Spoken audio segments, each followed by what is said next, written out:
Chicken কষা marinate করার জন্য ফার্স্টে চিকেন, আদা বাটা,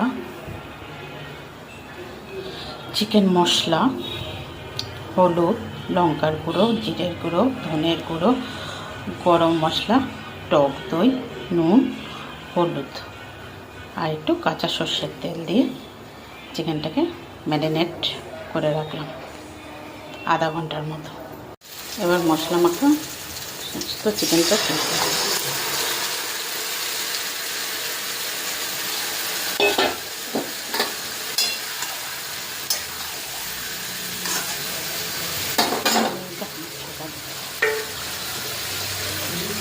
এর মধ্যে একটু জল পড়বে না, কষা চিকেন হবে।